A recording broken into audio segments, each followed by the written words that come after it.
I've been told we have time for one more question, so you get Okay, I'm currently enlisted in New Hampshire National Guard. Yeah.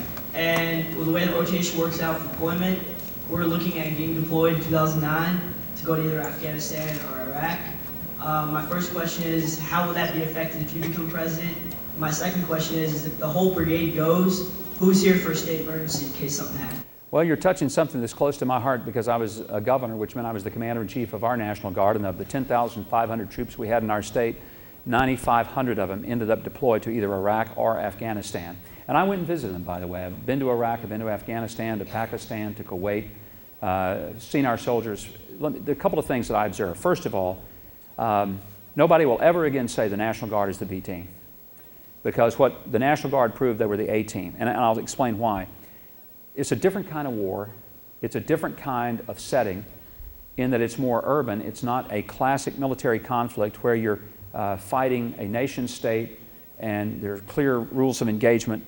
As a result of that, the seasoned and mature type of soldier that is in the National Guard and the reserve units were far better equipped than would have been the traditional regular Army, where you had extraordinarily young and less experienced people. Not so much less experience in military matters, though even that, but less experience in dealing with people, less experienced in understanding human beings.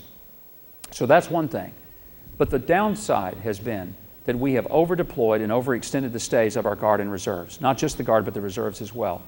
And in particular for the Guard, these are people that signed up to be citizen soldiers, knowing that they could be called up in an extraordinary and extreme emergency, but never imagining that they would be called up to serve as the regular Army structure for extended periods of time, and often being gone as much as 3 out of 5 years.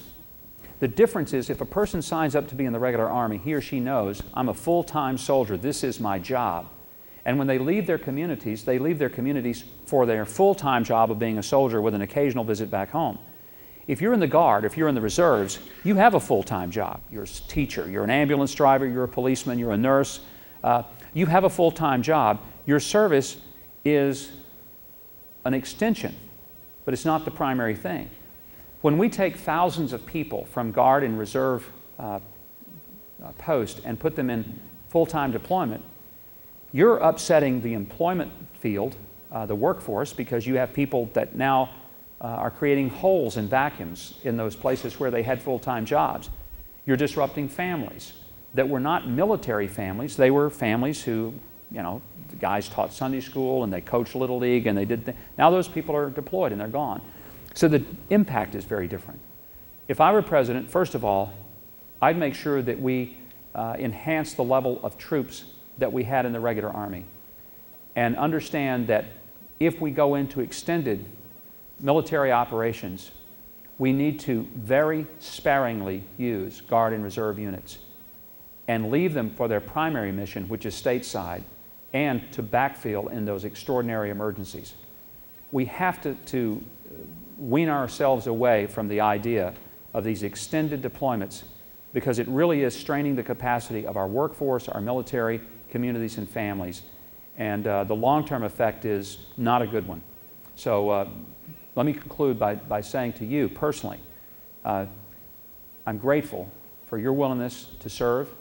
I pray to God that you're going to be safe, that we can end this conflict before harm comes to you and the people you've trained with. But you're to be commended for being a person who has been willing to serve your country.